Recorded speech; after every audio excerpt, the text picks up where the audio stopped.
शिव जी ने भी देखो करंट ले जाके दिखा दिया शून्य स्थिति। नागेन्द्रहराय त्रिलोचनाय भस्मांगराय महेश्वराय नित्याय शुद्ध्याय दिगंबराय तस्मै नमः शिवाय।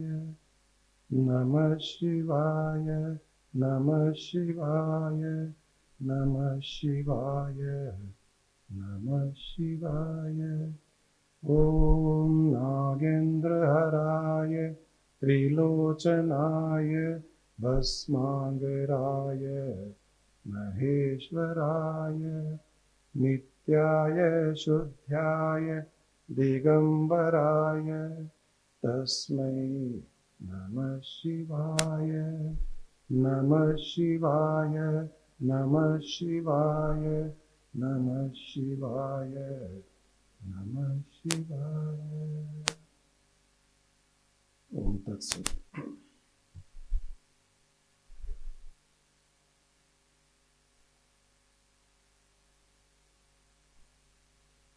जो नागेंद्र हराए है, जो नाग को अपने गले में लपेटे हुए,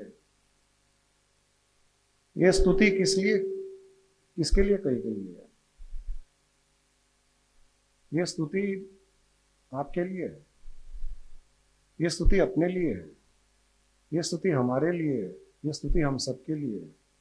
हम सब में नाग छुपा हुआ है। नाग का अर्थ है जहर। हम सब में नेगेटिविटी का जहर छुपा हुआ है। त्रिलोचनाय, तीसरी आंख, 3 आंख वाला। 2 आंखें हमारी, एक स्थूल सृष्टि को देखने के लिए, एक सूक्ष्म सृष्टि को देखने के लिए, और तीसरी आंख है उन सृष्टि में अपना एक दृष्टिकोण देखने के लिए, जो दिखाई नहीं देता है उसे देखने के लिए तीसरी आंख। ये हम सबके पास में है। भस्मांगराय, जो भस्म लगाया हुआ है, ये हमारा शरीर, ये भस्म है। ये शरीर भस्म हो चुका है। हम कोई जीवित नहीं है। हम भस्म को लेकर के घूम रहे हैं। ये जो अभी हम जीवन जी रहे हैं, ये हम भस्म होने के पश्चात जीवन को रिवाइंड करके देख रहे हैं। हम भस्म होने वाले नहीं हैं। हम भस्म हो चुके हैं। हम भस्म हो चुके हैं। ये रिवाइंड, ये लाइफ रिवाइंड करके हम इस लाइफ को देख रहे हैं, क्योंकि अंत तो भस्म ही है और हम उस भस्म को ही लेकर के घूम रहे हैं। नित्याय शुद्ध्याय, ये भस्म ही नित्य है और सबसे शुद्ध ये भस्म ही है। उसी को नमः शिवाय, उसी को शिवाय कहा गया है। ये स्तुति हमारी है, हमारी स्वयं की स्तुति है, क्योंकि हम ही शिवाय हैं। हम ही वो शिव हैं, क्योंकि हम नित्य हैं। हम भस्म को लेकर घूम रहे हैं। हम ऑलरेडी भस्म हो चुके हैं। हम त्रिनेत्रधारी हैं, 3 आंख वाले हैं। हम ही शिव हैं। इस अपने शिव स्वरूप में जिस दिन आप निद्रा में जाओगे, इस अपने शिव स्वरूप में जब आप सोने जाओगे, इस शिव स्वरूप में जब आप सोने जाओगे, हम रोज रात को सोते हैं, इस शिव स्वरूप में जब सोएंगे, तब आपको वहां पर स्वप्न में शिव के दर्शन होंगे। स्वप्न में शिव का योग दिखाई देगा। स्वप्न में शिव का भोग दिखाई देगा। स्वप्न में शिव की सृष्टि दिखाई देगी। स्वप्न में शिव की माया दिखाई देगी। स्वप्न में शिव को आकार से निराकार और निराकार से आकार में परिवर्तित होता हुआ देखेंगे। स्वप्न में शक्ति का नाच देखेंगे, शक्ति का नृत्य देखेंगे। जो हम स्वप्न देखते हैं वो शक्ति का ही नृत्य है।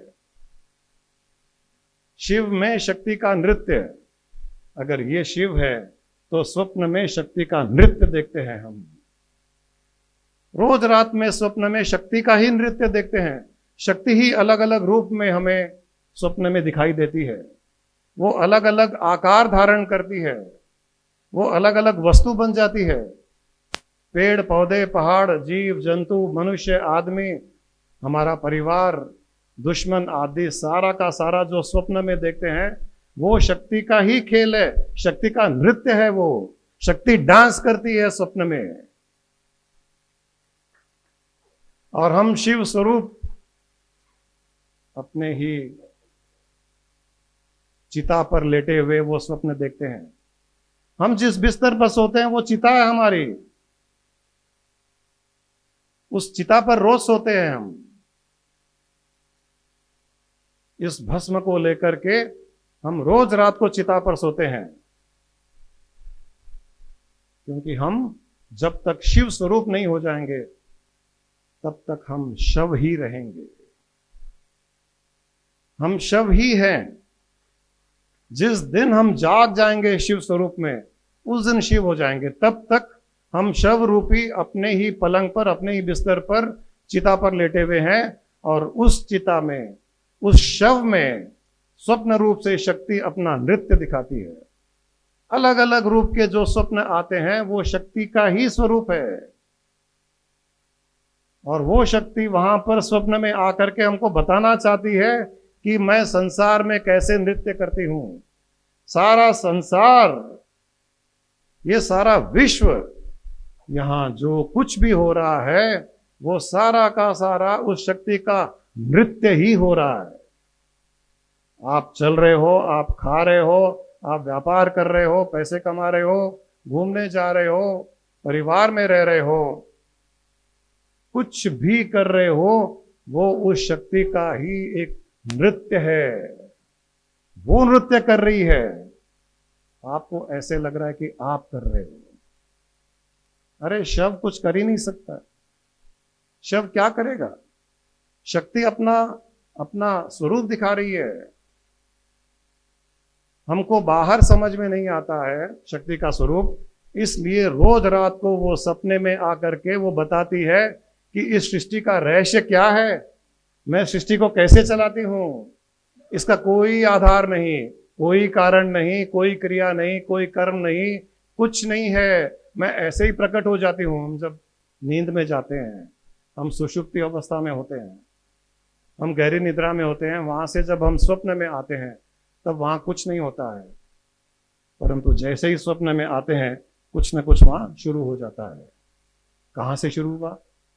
वहां स्वप्न में पहाड़ कहां से आया? वहां स्वप्न में आकाश कहां से आया? वहां स्वप्न में लोग कैसे आए? वहां स्वप्न में आप कैसे गए? आप तो पलंग पे सो रहे हो, आप चिता पर हो, आपका शव पड़ा हुआ है, शव के भीतर शक्ति नाच रही है, तो आप उसमें अंदर स्वप्न में कैसे चले गए? आपकी पत्नी, आपका पति, आपके बच्चे, आपका परिवार, आपके दुश्मन उस स्वप्न में कहां से आ गए? कैसे आए? एंट्री कहां से मिली?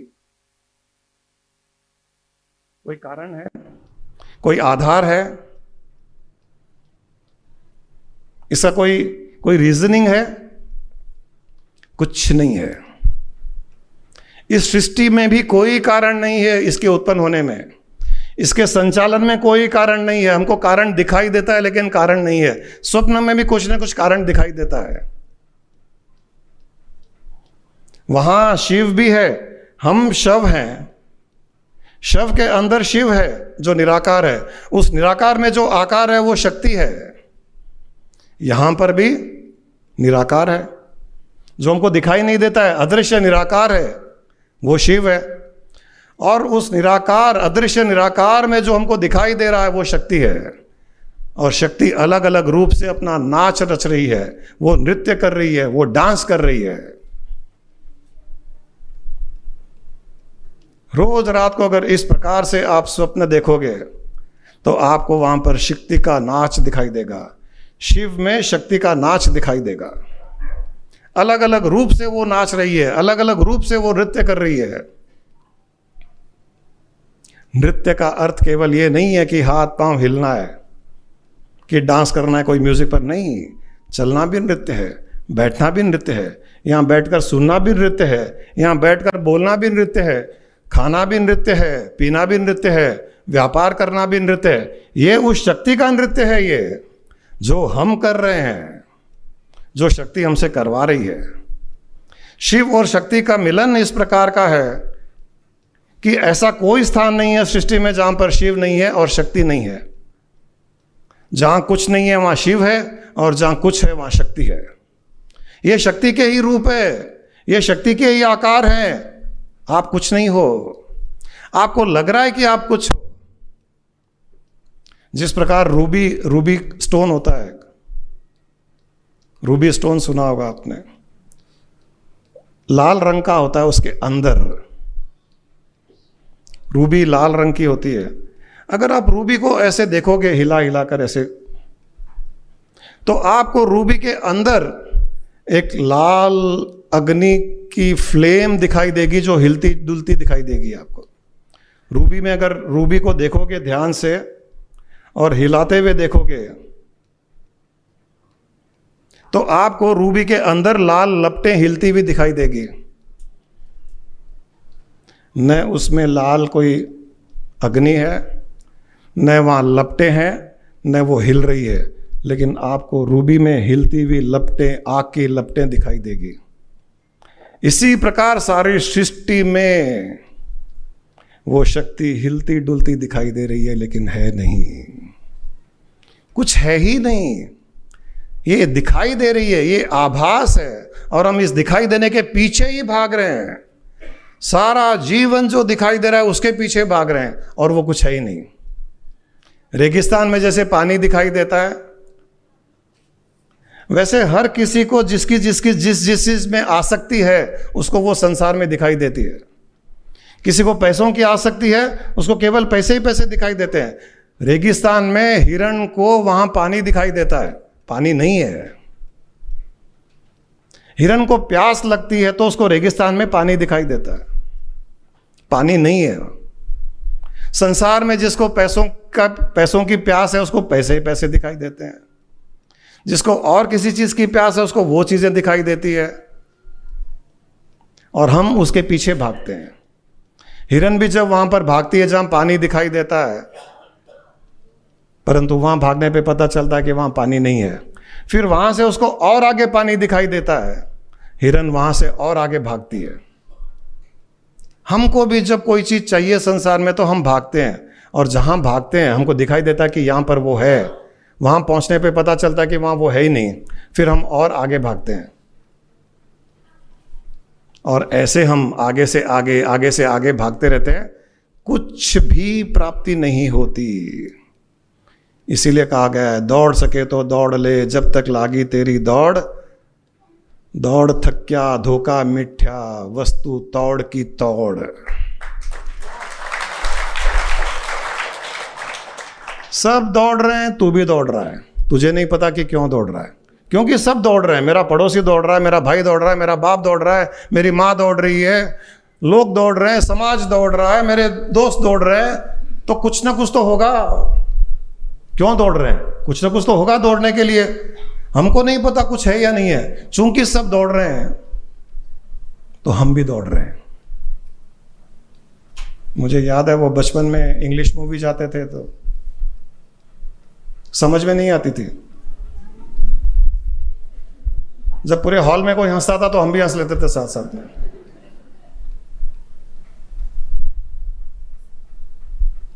बाद में पूछते थे कि क्या हुआ, क्यों हंसे थे। वैसे ही संसार में हम सबको दौड़ता हुआ देख करके, सारे संसार की ऑडियंस दौड़ रही है, हम भी दौड़ रहे हैं। जब थक जाएंगे तब किसी गुरु के पास जाके पूछेंगे कि मैं दौड़ रहा हूं तो दौड़ूं या नहीं दौड़ूं, ये सब क्यों दौड़ रहे हैं। गुरु के जाके पूछते हैं कि ये सब क्यों दौड़ रहे हैं। गुरु कहता है कि ये भी इसलिए दौड़ रहे हैं कि और कोई दौड़ रहे हैं, उनके पीछे ये दौड़ रहे हैं। किसी को नहीं पता, क्योंकि ये दुनिया गोल है। गोल में स्टार्ट और एंड तो होता नहीं। कहीं भी जाओ, आउटर रिंग रोड पे जाइए, हाईवे पर जाइए, आपके आगे गाड़ियां होगी, आप कितना भी ओवरटेक कर लो, आपकी गाड़ी सबसे आगे नहीं होगी, क्योंकि आपके आगे और कोई गाड़ी मिलेगी आपको। फिर उसके आगे भी ओवरटेक करोगे, तब पता चलेगा कि उसके आगे भी और गाड़ी है जो पहले नहीं दिख रही थी। और इस दौड़ में, इस गाड़ी को ओवरटेक करने में, हम जो लाइफ को एंजॉय कर सकते थे, जो गाड़ी को अगर दौड़ाते नहीं तो वहां का जो दृश्य था, सुंदर दृश्य, वहां का सुहावना मौसम, उसको एंजॉय कर सकते थे। इस ओवरटेक के चक्कर में हमने उस दृश्य को भी एंजॉय नहीं किया। इसी प्रकार इस भागने भागने भागने में हम हमारे जीवन के दृश्य को भी हम इसको एंजॉय नहीं कर पाते हैं, उसका सुख नहीं ले पाते हैं।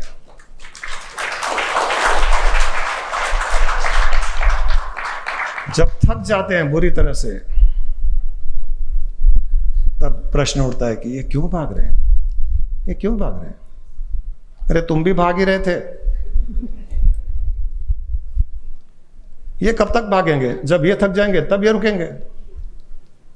तुम मत भागो, तुम ठहर जाओ, तुम जाग जाओ। जब तक सोए हुए रहोगे तब तक स्वप्न में ये भागा दौड़ी चलती रहेगी, और हम स्वप्न में ही भाग रहे हैं।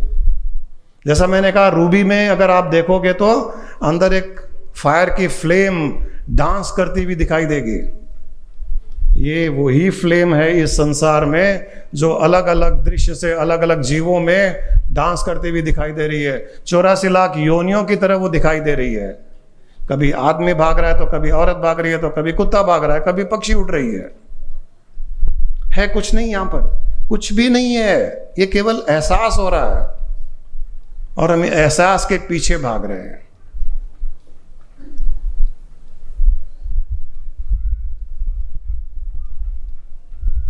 संतों ने रहस्य बता दिया कि स्वप्न में कोई कारण नहीं होता, कोई परिणाम नहीं होता, कोई कर्म नहीं होता, कोई उद्देश्य नहीं होता,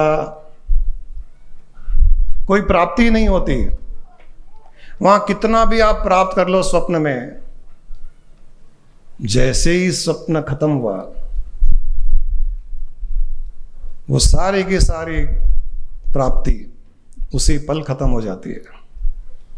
पेड़ पहाड़ भी एक क्षण में नष्ट हो जाते हैं, कितने भी धनवान होंगे वो नष्ट हो जाता है, गरीब भी नष्ट हो जाता है, माँ बाप नष्ट हो जाते हैं, हमारा अस्तित्व नष्ट हो जाता है, सारा परिवार नष्ट हो जाता है।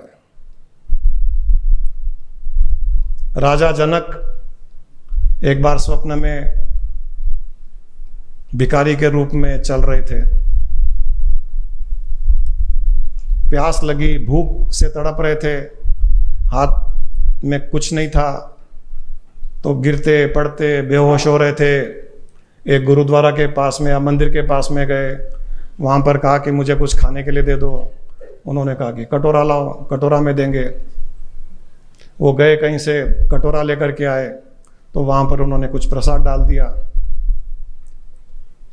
इतने में एक पक्षी आया, उसने कटोरे में से प्रसाद खींच लिया, कटोरा नीचे गिर गया मट्टी में। अब वो बेचारे न खा सके न पी सके और बेहोश हो गए। स्वप्न में राजा जनक भिखारी तड़प रहा है भूख से, प्यास से, और वहां पर बेहोश हो गए। कुछ समय के पश्चात जब होश आया तो महल में जागे। महल में जाके तो उनको एक कंफ्यूजन क्रिएट हो गया कि मैं राजा जनक हूं और स्वप्न में भिखारी बन करके अपने आप को भिखारी के रूप में देख रहा था, या भिखारी हूं जो वहां बेहोश हो गया, उसके स्वप्न में मैं राजा बना हूं। उसको पता ही नहीं कि सत्य क्या है, मैं राजा जनक हूं या मैं भिखारी हूं। राजा जनक के रूप में मैं भिखारी का स्वप्न देख रहा हूं या भिखारी के आकार में मैं राजा जनक का स्वप्न देख रहा हूं? कुछ बोल नहीं पा रहे, कुछ समझ में नहीं आ रहा है। दिन भर ऐसे ही पड़े रहे। सभी लोगों ने कोशिश की, कुछ नहीं बोले। तब उनके गुरु को बुलाया गया। तो गुरु को देखते हुए उन्होंने कहा कि मैं राजा जनक हूं और भिखारी का स्वप्न देख रहा हूं या भिखारी हूं और राजा जनक का स्वप्न देख रहा हूं? उन्होंने कहा, न तुम राजा हो न भिखारी हो, न तुम राजा हो न भिखारी हो। तुम वो हो जो राजा जनक को भी देख रहे हो और भिखारी को भी देख रहे हो। तुम वो हो जो राजा जनक को भी देख रहे हो और भिखारी को भी देख रहे हो। तुम वो हो। ये है शिव स्वरूप, ये हमारा आत्म स्वरूप, ये हमारा सत्य स्वरूप। हम ये नहीं है जो अपने आप को समझ रहे हैं, क्योंकि इसमें से हम कोई स्वप्न देख रहे हैं। आपको भी पता नहीं है कि आप रात में जो स्वप्न देख रहे हो वो ये शरीर, ये अस्तित्व देख रहा है, या उस स्वप्न में जो एक अस्तित्व है वो ये स्वप्न देख रहा है। आपको भी पता नहीं है। या तो गुरु के पास बैठ करके ज्ञान लोगे तब पता चलेगा कि आप कौन हो, या मृत्यु के उपरांत पता चलेगा कि आप कौन हो। मृत्यु के उपरांत आपको एहसास होगा कि अरे मैं फलाना फलाना था, मेरा वहाँ बंगलो था, मेरे पास वो ऑडी गाड़ी थी, मैं यहाँ था, मैं यूएस में था, मैं लंदन में था, मैं बिजनेस करता था, मैं ये करता था, मेरी वो पत्नी थी। एक क्षण में पति पत्नी परिवार संसार ऑडी गाड़ी बंगलो सब एक क्षण में गायब। मृत्यु के उपरांत सब गायब। अभी भी वो गायब ही है, अभी है नहीं। हम उसका एहसास स्वप्न रूप से कर रहे हैं। वो स्वप्न भी जब टूट जाएगा तब आपको पता चलेगा कि अरे वो तो स्वप्न था। ये स्वप्न भी आपका टूटने वाला है एक दिन, जिस दिन आपका शव चिता पर होगा। ये स्वप्न टूटने वाला है। जिस दिन ये शव चिता पर होगा उस दिन ये स्वप्न टूट जाएगा। उस दिन सारी की सारी भागा दौड़ी मेहनत सब बेकार जाएगी। इतना भागा, इतना परिवार के लिए किया, इतना ये किया, इतना वो किया, लोगों से दुश्मनियां की, लोगों से दोस्ती किया, पब गया, डांस किया, ड्रिंक किया, ये किया, वो किया, अच्छा किया, गलत किया, सब एक क्षण में साफ, कुछ भी नहीं। फिर क्या फायदा हुआ करने का? उस शव को चिता के ऊपर पड़ने के पश्चात ये एहसास हो, क्यों ना उसके पहले ही वो एहसास कर लिया जाए। क्यों ना शव बनने तक का इंतजार किया जाए उस एहसास के लिए कि ये सब स्वप्न है। हमको शव बनने की आवश्यकता नहीं है, ये एहसास करने के लिए कि ये स्वप्न है। हमको शिव बनने की आवश्यकता है कि ये सब स्वप्न है। हम शिव हैं, हम शव नहीं है। जिस दिन आप शिव बन जाओगे उस दिन आपको साफ दिखाई देगा कि ये मेरी ही शक्ति, जो मेरी शक्ति, जो शिव और शक्ति का मेल है, जो अर्धनारीश्वर है, ये उसका खेल है। ये जहां से कुछ दिखाई नहीं देता वो शिव है, और जहां से कुछ दिखाई देने लग जाता है वो शक्ति है। और जो दिखाई दे रहा है वो शक्ति है, और वो जब अदृश्य हो जाती है वो शिव हो जाता है। ये दोनों का ये कॉम्बिनेशन है। ये खेल खेल रहे हैं शिव शक्ति, और उनके खेल में हम बेवकूफ बन रहे हैं।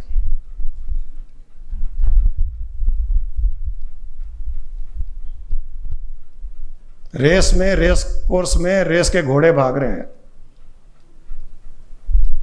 बेवकूफ खेलने वाले बन रहे हैं।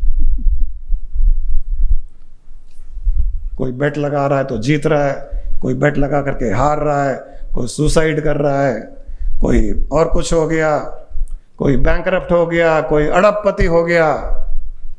घोड़े केवल भाग रहे हैं, उस रेस को देखने वाले बेवकूफ बन रहे हैं। यहां पर शिव शक्ति का तांडव हो रहा है। और हम अपने आप के एक अस्तित्व को मान करके यहाँ पर मूर्ख बन रहे हैं। जिस दिन ये रहस्य जान जाओगे, जिस दिन ये रहस्य जान जाओगे कि ये शिव और शक्ति का तांडव चल रहा है, शिव शक्ति आपस में खेल रहे हैं। शक्ति ने कहा कि मैं कई गुना कई लोगों में बन जाऊंगी। जैसे स्वप्न में, हमारे स्वप्न में कई बार एक भीड़ होती है, कई लोग होते हैं, कहां से आ गए? वो शक्ति ही कई लोगों में परिवर्तित हो गई। वैसे ही संसार में वो शक्ति कई लोगों में परिवर्तित हो गई, 84 लाख योनियों में परिवर्तित हो गई, पेड़ पौधे मकान दुकान में परिवर्तित हो गई। और शिव निराकार स्वरूप से सारी सृष्टि में व्याप्त है। शिव के अंदर शक्ति अपना नृत्य कर रही है और शक्ति के अंदर शिव शांत ध्यान में बैठे हुए हैं, मस्ती में आनंद ले रहे हैं। उस नृत्य का आनंद ले रहे हैं जो नृत्य उनके भीतर हो रहा है। हम इस शिव के भीतर के नृत्य, शक्ति के नृत्य को स्वप्न में देखते हैं और बाहर आप ऐसे कल्पना कर सकते हो कि ये पूरा रूबी है और इस रूबी में जो फायर के फ्लेम्स, जो अग्नि के फ्लेम्स हिल रहे हैं, डुल रहे हैं लाल रंग के, वो सब शक्ति है। ये एहसास अगर हर पल रहेगा तो आप मुक्त रहोगे। आप किसी भी सांसारिक बंधन में, किसी भी माया के बंधन में आ ही नहीं पाओगे। वहां तो शिव जी ने माया मांगी बनार से, और हम यहाँ पर माया को ही छोड़ रहे हैं। माया को छोड़ नहीं रहे हैं, हम माया में उसको देख रहे हैं। वो भी माया छोड़ना हो गया,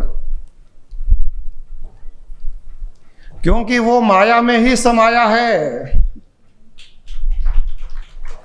वो माया में ही समाया है, माया से बाहर कहीं नहीं है। वो माया में समाया है, वो माया में छुपा हुआ है। जिस माया में आप शिव और शक्ति को देख लोगे, जिस संसार में शिव और शक्ति को देख लोगे, जिस माया में उसको समाया हुआ देख लोगे, फिर आपको कोई नमः शिवा, कोई शिवरात्रि, कोई पूजा पाठ, कोई व्रत, कुछ भी करने की आवश्यकता नहीं होगी, कोई ध्यान करने की आवश्यकता नहीं होगी। वो जो समाया हुआ है उस माया में, उसको उसी में ढूंढ लीजिए, आपका काम, आपका कल्याण हो जाएगा। जिस प्रकार सूर्य की गर्मी से समुद्र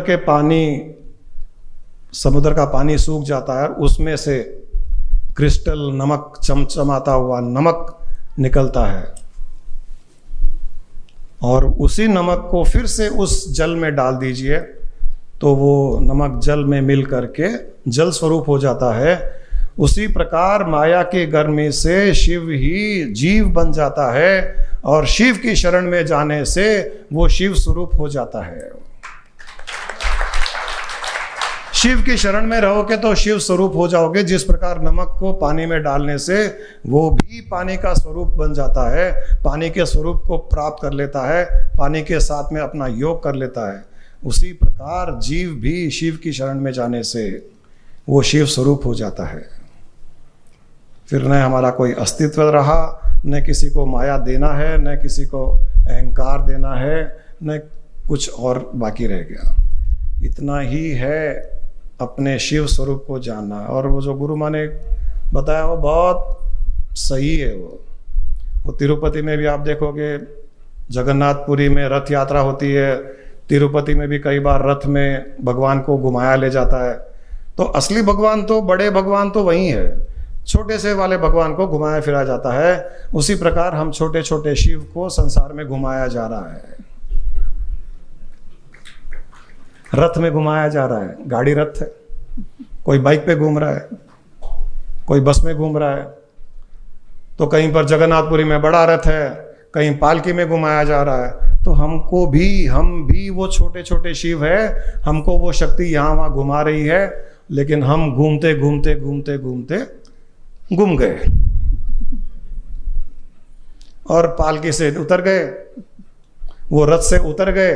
अब कल्पना कीजिए कि तिरुपति वाले मंदिर में जगन्नाथपुरी में रथ यात्रा हो रही है, छोटे भगवान घूम रहे हैं, उनको घुमा रहे हैं, और कहीं उसको पानी पूरी की बंडी दिख गई, कहीं पैसा दिख गया, कहीं और कुछ दिख गया, और वो रथ से कूद करके वहाँ चले गए। ये बेचारे रथ को तो घुमाते जा रहे हैं, वो नीचे उतर गए। हम भी कुछ उसी प्रकार रथ से नीचे उतर गए, पालकी से नीचे उतर गए, और हम अपने ही स्वरूप को भूल गए। आप अपने आप को उसी स्वरूप में देखें, हर पल उसी स्वरूप का आभास करें। ये संसार स्वप्न रूप है, इसमें कुछ आनी जानी नहीं है। इसका अर्थ ये नहीं है कि संसार में कुछ करना नहीं है। संसार में जो करना है कीजिए, परंतु उसमें फंस करके मत कीजिए, उसको ऊपर ऊपर से कीजिए, उसमें फंसिए मत, उसमें मोह मत कीजिए कि ये मेरा है, मैंने पैसे कमाया, मैंने नाम कमाया, मैं प्राइम मिनिस्टर बन गया, मैं सीएम बन गया, मैं ये हो गया, मैं वो हो गया। वो आभास नहीं। एंजॉय करते हुए कीजिए, हर पल पालकी का अनुभव करते हुए, रथ यात्रा में बैठे हो ऐसे राजा महाराजा के जैसे विचरण कीजिए। कौन रोकेगा आपको? सारी सृष्टि के राजा हैं, तीनों लोक के राजा। उस राजा के जैसे रहिए, भिखारी के जैसे नहीं।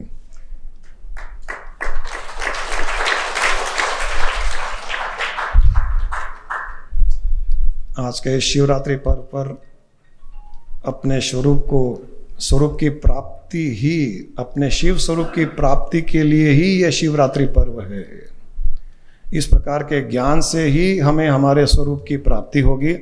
आप इस ज्ञान पर ध्यान दीजिए।